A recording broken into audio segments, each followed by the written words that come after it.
How much subconscious does a newborn baby have? Scientists say that the subconscious is all the memory and the data that is collected through our lifetime. And also that the subconscious forms about 95 to 99%, and the conscious is only about 1 to 5%. But when the baby is just born, there's hardly any data that has come into the subconscious.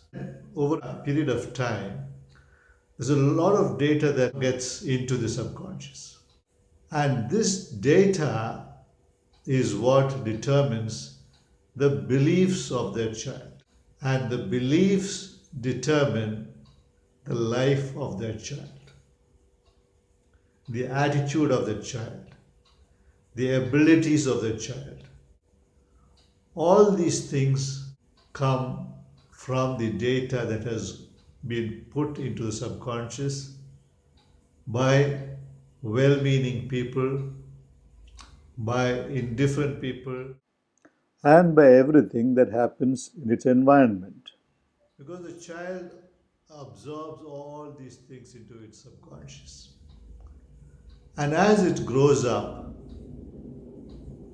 the subconscious, which is actually the driver, which decides on many important things in an almost automatic way.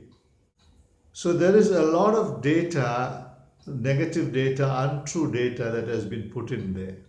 And that can harm the individual. So also there's a lot of good memories there that will enrich the life of the individual, depending on how much of those memories you access. Unfortunately, most of us focus on the negative memories that we have, and we don't go back to the good memories. So when the good memories are visited and when they are enriched, the body takes on the power from that, because experiences are just not on a mental level. Even the memories of an experience are not just at a mental level, they're also at a physical level. The body gets recharged, the hormones are working. So when you take a memory, when you take a good memory and recharge it, you get a totally different energy which makes you more enthusiastic, which makes you more positive, which makes you do things which you thought you were not capable of doing. And when so many good memories, when you go back to many of these good memories and when you enrich them, they can make your life awesome.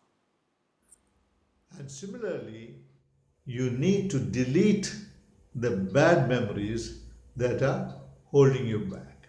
So these two things, if they are done for children, it would make their lives totally different. But then children, in the sense, they need to be in an age when they can understand these things. Maybe in their teens or so. Because but the enriching of the good memories and giving good memories can be done even when they are very young.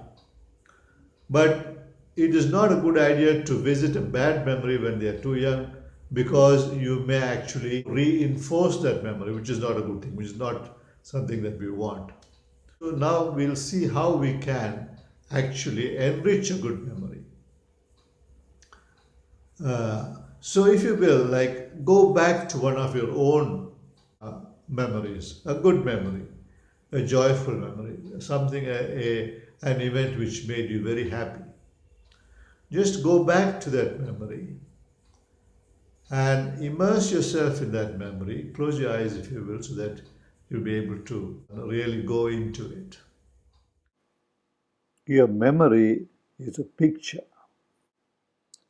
Now have a good look at the picture. see where it is located. Is it to your front or to the side or slightly higher?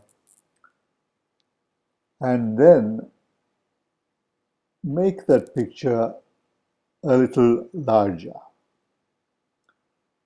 Add some color to it. Make the colors even more vivid.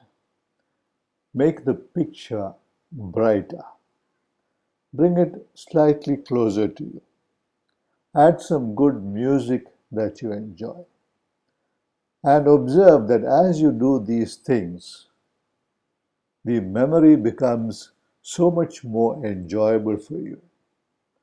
You find yourself being experiencing good feelings, a heightened sense of well-being.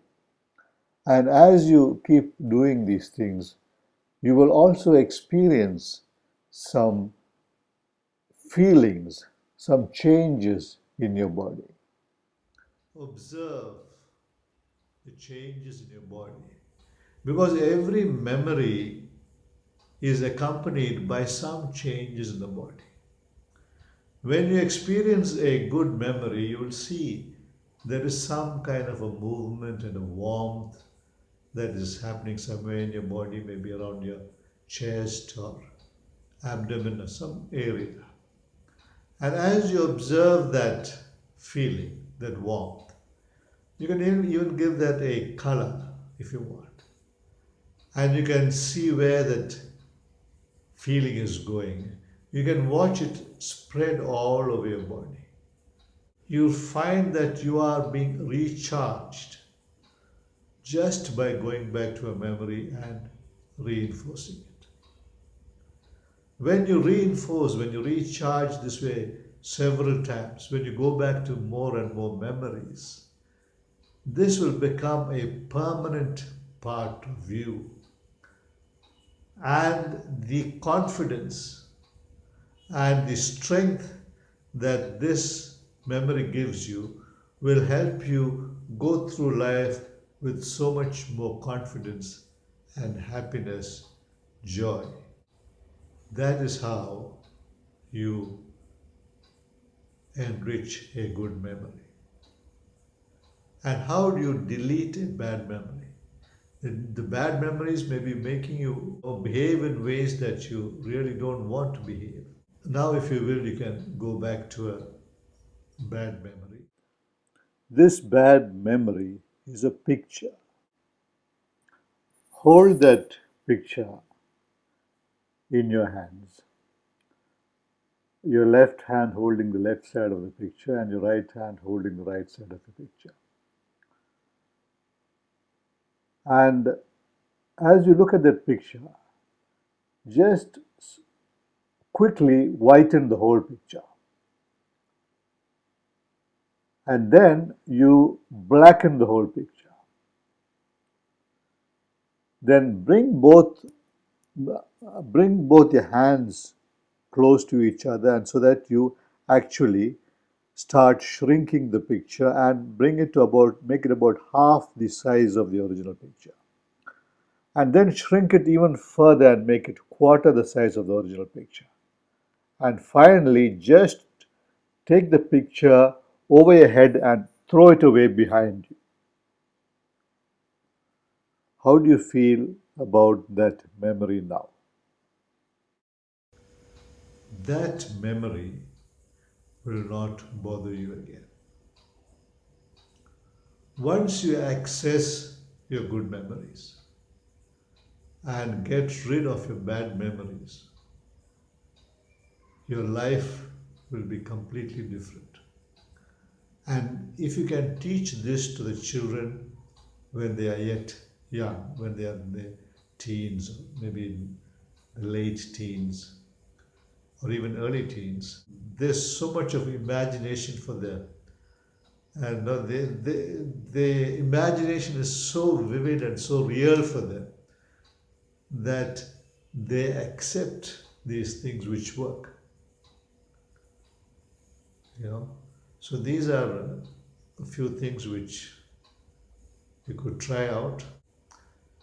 Whatever you do, focus on the good things that have happened and are yet to happen.